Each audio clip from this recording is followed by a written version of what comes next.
Hello दोस्तों, स्वागत है आपका हमारे YouTube चैनल ग्रेविटी एजुकेशन पर। हम लोग स्ट्रेंथ ऑफ मटेरियल्स की सीरीज कर रहे हैं और स्ट्रेंथ ऑफ मटेरियल्स की जो सीरीज है उसमें काफ़ी सारे इंपॉर्टेंट टॉपिक्स पे हम लोग काम कर चुके हैं। और मेरा आपको सजेशन है कि अगर आपने वो वीडियोस ना देखे हों तो उनको देखिए। और एक बात मैं और कहना चाहूँगा कि नंबर ऑफ वीडियोस हो सकता है भले ज़्यादा हो, जैसे 34 वीडियोज़ 35 वीडियोज़ हम कर चुके हैं, बट वो जो वीडियोज़ हैं उनकी जो लेंथ है वो इतनी ज़्यादा नहीं है। मतलब ऐसा नहीं है कि वो 1 घंटे का एक वीडियो है, वो video 18 minute 15 minute 12 minute 14 minute इस तरह से है। तो अगर स्टेप बाय स्टेप बारी बारी से आप उन वीडियोस को देखते चलेंगे तो कॉन्सेप्ट्स बिल्डिंग जो है वो आपकी कंटिन्यूअस होती चली जाएगी। और हो सकता है कि स्ट्रेंथ ऑफ मटेरियल्स में 200-250 वीडियोस हों, बट वो 15-15 20-20 मिनट के या मैक्सिमम जो लेंथ जाएगी वो आधे घंटे जाएगी। तो आई होप कि आप अगर उसे पढ़ेंगे तो एंजॉय करेंगे। तो उसी सीरीज में जो नया टॉपिक है वो है कंपोजिट बार। कंपोजिट बार में देखिए एक था सीरीज में, बार्स जब सीरीज में हुआ करते थे वो हम लोगों ने देख लिया था, उसका एक केस थर्ड वाला था, दैट वाज वेरी इंपॉर्टेंट। और यहाँ पर ये जो बार है ये बार है पैरेलल बार है। बार जो है पहले सीरीज में थे, इस बार कैसे हैं, पैरेलल में है। तो पैरेलल में क्या है कि देखिए एक बार ये है जो बाहर है, जो ये इस तरह से हैश लाइन से बना हुआ है, और ये एक स्ट्रेट लाइन से जो बना हुआ है, ये एक दूसरा बार है। जैसे सपोज एक बार ये है, इस बार को एक दूसरे बार में या एक एनवेलप में एनकेस कर दिया गया, तो ये जो पूरा का पूरा एक सिस्टम बन के आ रहा है, ये सिस्टम बन करके आ रहा है कंपोजिट बार्स का। और कंपोजिट बार्स में भी किसका, बार्स इन पैरेलल वाला जो कॉन्सेप्ट है। तो देखते हैं कि इसमें बेसिकली पूछा क्या जाता है और हमें करना क्या है। सबसे पहली बात तो देखिए जानिए कि जो sum of all the forces acting in vertical direction should be 0। Clear भाई, स्टैटिक इक्विलिब्रियम की कंडीशन को मेंटेन रखना है, तो स्टैटिक इक्विलिब्रियम की कंडीशन को मेंटेन रखने के लिए क्या करना पड़ेगा, sum of all the vertical forces acting should be equal to 0। ठीक, तो देखो एक बात समझनी है यहाँ पर, ये इंपॉर्टेंट क्यों है। ये इंपॉर्टेंट इसलिए है कि यहाँ पे लोड जब हम P लगाएंगे, सपोज ये बार है और ये इस तरह से कहीं हैंग हो रखा है, अब हम जब ये लोड P लगा रहे हैं तो इस लोड का इंटरनल रेसिस्टिंग फोर्स जो होगा, दैट स्ट्रेसेस जो डेवलप होंगी वो अपोजिट डायरेक्शन में डेवलप होंगी, और वही क्या होंगी, वही होंगी reaction. This is what, reaction at some point A. Is it okay और नॉट। ठीक, तो भाई लोड P लगा रहे हैं, रिएक्शन क्या लग रहा है, ये लग रहा है। अच्छा, ये जो रिएक्शन ऑफर हो रहा होगा, ये रिएक्शन जो ऑफर हो रहा होगा, ये कैसे ऑफर हो रहा होगा, इसको समझते हैं। कि एक तो इंटरनल रेसिस्टिंग फोर्सेस डेवलप कर रहा होगा कॉपर ट्यूब, और दूसरा कर रहा होगा स्टील। मतलब क्या हुआ कि P जो है that would be equal to the reaction force developed at the fixed end. The first thing is that. और RA क्या है, RA जो है ना वो कुछ इस तरह से है कि P1 प्लस P2। भाई रिएक्शन जो ये ऑफर हो रहा है, ये हो रहा है कॉपर ट्यूब की वजह से और स्टील ट्यूब की वजह से। तो P is equal to what, P is equal to somewhat P1 plus P2। बहुत साधारण सी बात है भाई, हम कह रहे हैं कि हमने लोड ये P लगाया, अब इस लोड को इस P लोड को बियर कौन कौन कर रहा है, कॉपर ट्यूब भी बियर कर रहा है और स्टील ट्यूब भी बियर कर रहा है। तो हो सकता है इस P लोड का P1 हिस्सा कॉपर बियर कर रहा हो, P2 हिस्सा जो है स्टील बियर कर रहा हो। तो P is equal to what, P1 plus P2। ये तो हो गई एक बात, और बड़ी इंपॉर्टेंट बात है, इसका आगे काम आने वाला है। इसके बाद नेक्स्ट जो बात हुई वो ये हुई कि यहां पर एक चीज बड़ी इंपॉर्टेंट होती है कि जो डिफॉर्मेशंस होते हैं वो इक्वल होते हैं। Are you getting my point? कि मतलब जैसे ये बार है, ये पूरा का पूरा under the action of that load P साथ साथ चल रहा है, मतलब कि ये पूरा का पूरा जो आएगा under the action of that load P, deformation वो इक्वल होगा। मतलब कि इसमें delta copper is equal to delta steel हो जाएगा, और delta copper is equal to delta steel का मतलब क्या हुआ, ये ऐसे लिख दें। या अगर हमने इसको 1 माना है, कॉपर को हम चलिए 1 मान लेते हैं, स्टील को हम मान लेते हैं 2। ठीक, तो P is equal to P1 plus P2 हो गया। मतलब P1 लोड लिया गया किसके द्वारा, कॉपर के द्वारा, P2 लोड लिया गया किसके द्वारा, स्टील के द्वारा, और P किसके द्वारा हो गया, P टोटल क्या हो गया, अप्लाइड लोड हो गया। P क्या हो गया, टोटल अप्लाइड लोड हो गया। अब देखो delta copper is equal to delta steel, clear. Now what, यहां पर हम लिख दें delta 1 is equal to delta 2, है बात सही कि नहीं भाई? ये चीज होगी जब हम लोड लगा रहे होंगे तो दोनों एक साथ जाएंगे, ठीक। तो डेल्टा 1 इज इक्वल टू क्या हो गया, डेल्टा 2। अच्छा, डेल्टा 1 अगर आप इज इक्वल टू डेल्टा 2 हो गया तो क्या मैं ये कह सकता हूं कि epsilon 1 is equal to epsilon 2 भी होगा साथियों?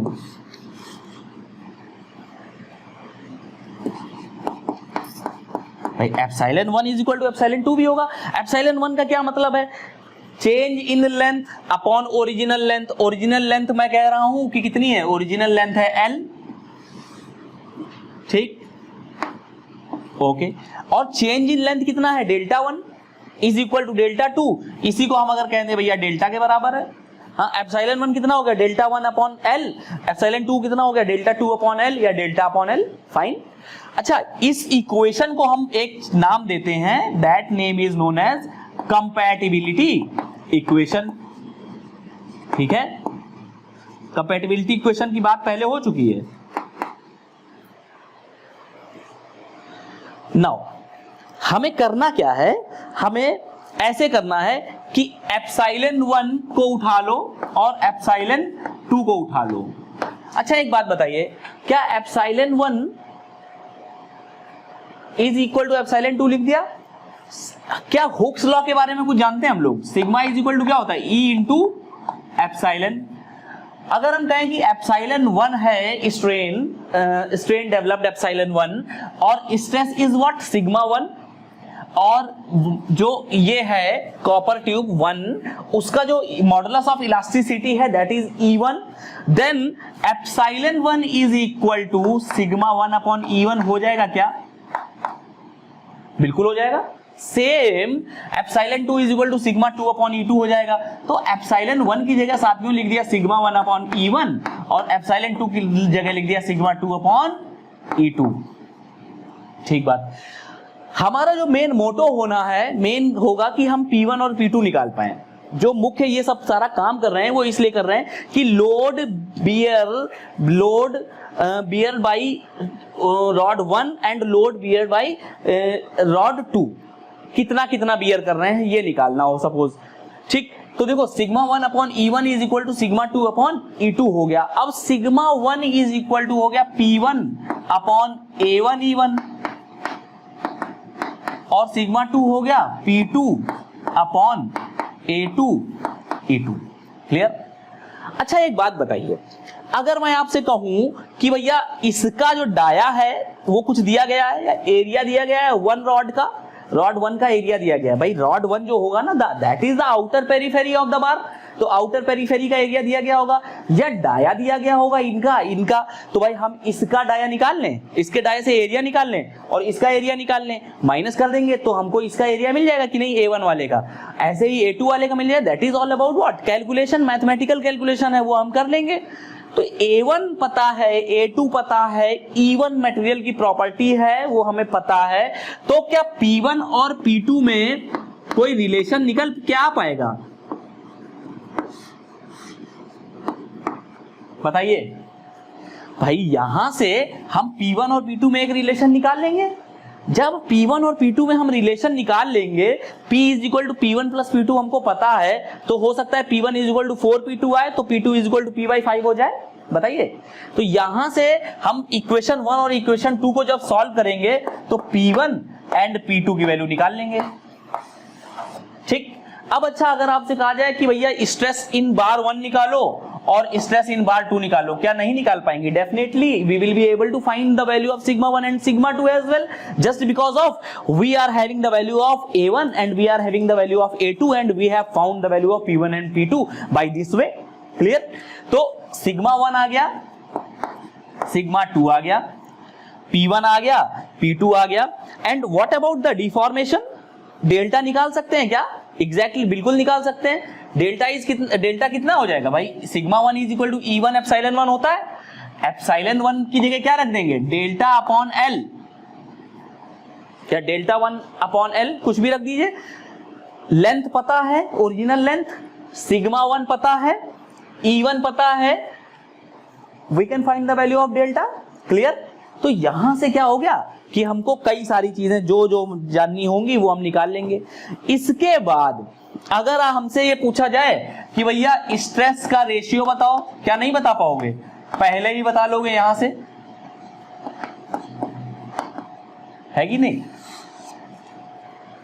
इन केस अगर क्वेश्चन में पूछ दिया जाए तो बता पाएंगे हम लोग। क्लियर? तो ये हो गया, यहां से हम लोग कई सारी चीजें देखो निकाल पा रहे हैं। देखिएगा, ट्राई करिएगा, इस तरह के क्वेश्चंस एग्जाम में काफी आ जाते हैं, कई बार आ जाते हैं। नाउ व्हाट, एक चीज देखते हैं कि सिग्मा 1 जो है दैट वुड बी कितना हो जाएगा? Sigma 1 P1 upon A1 and sigma 2 will be equal to P2 upon A2। Clear? Now what, P1 की वैल्यू कितनी हो गई? Sigma 1 into A1। We can place the value of P1 and P2 in this equation.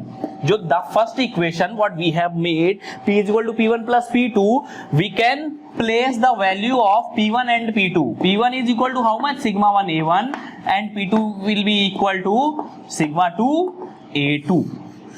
This is what? अब मोर एक और equation आ गई है, इसको भी हम कभी न कभी कहीं अगर चाहेंगे तो यूज कर पाएंगे इस इक्वेशन को। It is up to you कि क्वेश्चन में क्या पूछा गया है और क्या निकालना है। क्लियर? नेक्स्ट जो इसमें केस आता है वो ऑलमोस्ट इसी तरह का है, बट थोड़ा सा क्वेश्चन की फ्रेमिंग डिफरेंट हो जाती है, उसको देखते हैं। नाउ केस 2 जो है वो केस 2 कुछ इस तरह से है कि सपोज एक वायर है, ये एक स्ट्रिंग कह सकते हो या वायर कह सकते हो या कोई रॉड कह सकते हो हम, और यहाँ पे एक दूसरा स्ट्रिंग या वायर या रॉड है, वो इस तरह से एक ये कोई सेक्शन है, कोई बार है, उसका W वेट है, वो इस तरह से हैंग हो रखा है। तो क्वेश्चन में आपसे ये कहा जाएगा, मैनी ऑफ द मतलब बहुत सारे मौके ऐसे आएंगे जब क्वेश्चन आएगा इस तरह का, तो कहा जाएगा कि दोनों में डिफॉर्मेशन सेम रहे, या वो ये कहेंगे find the value of P1 and P2 या find the stresses developed in bar 1 and bar 2, या फिर find the tensions developed in string 1 and string 2। समझ लीजिएगा क्वेश्चन फ्रेमिंग किस तरह से होगी, एक बार जब हम लोग क्वेश्चन सॉल्व करेंगे तो भी देखेंगे। बट अभी हम देख क्या रहे हैं कि एक इस तरह का बार है, इस तरह की सपोज कोई प्लेट है, ये प्लेट एक इस वायर से लटकी हुई है और एक इस वायर से लटकी हुई है। ये वायर की लेंथ L1 है और L2 है और इसकी L1 है। तो वो कहेंगे कि under the action of that W load की वजह से जो डिफॉर्मेशन अगर दोनों में सेम हो, या ये कहेंगे कि जो पोजीशन हॉरिजॉन्टल है that position will remain horizontal, मतलब वो ऐसा था ऐसा ही रहे, under the action of that W load और डिफॉर्मेशन डेल्टा हो रहा है। तो करना तो हमको इसमें टेंशन बता दीजिए, या हमको स्ट्रेस बता दीजिए, या load P1 P2 load developed बता दीजिए। बातें सारी की सारी एक हैं। अगर स्ट्रेस निकालेंगे तो इसका जो एरिया होगा या इसका डाया दिया गया होगा उससे क्या करेंगे, डिवाइड कर देंगे लोड को या टेंशन लोड को, और इसका जो एरिया होगा that would B A2। Same here, यहां भी ऐसे कर देंगे। तो देखिए करना क्या है, पिछले केस की तरह ही है, W is equal to P1 plus P2, मतलब कि ये जो लोड लग रहा है उस पे अपोजिट रिएक्शन ये लगेगा, और ये किसके द्वारा बियर किया जा रहा है, ये P1 और P2 के द्वारा बियर किया जा रहा है। W is equal to P1 plus P2। एक बात हो गई, ये इक्वेशन है, बड़ी इंपॉर्टेंट है। नेक्स्ट इक्वेशन क्या हो गई कि deformation in string 1 should be equal to deformation in string 2। Delta 1 is equal to delta 2। भैया ये तो क्वेश्चन में ही कह दिया, क्वेश्चन में ही कह दिया delta 1 is equal to delta 2। Then delta 1 कितना होता है, फॉर्मूला पता है हमको, अगर ना पता हो तो पिछले लेक्चर्स में कहीं ना कहीं पढ़ा होगा, पूरे लेक्चर्स देखिएगा, कहीं मिल जाएगा। Delta 1 is equal to P1 L1 upon A1 E1। Delta 2 is equal to P2 L2 upon A2 E2। Clear? अच्छा, P1 अपॉन A1 होता क्या है, सिग्मा 1।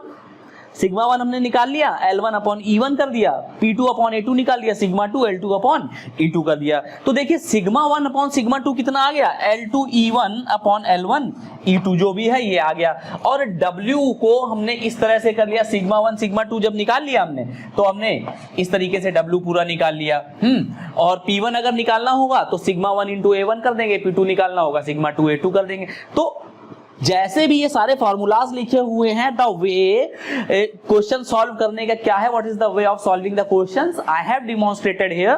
बाकी जिस हिसाब से क्वेश्चन आएगा अकॉर्डिंगली आप कर पाएंगे। So this is all about bars in parallel.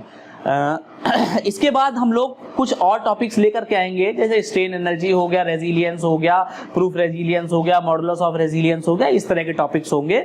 So I hope you are enjoying the study, you are enjoying the mechanical engineering series.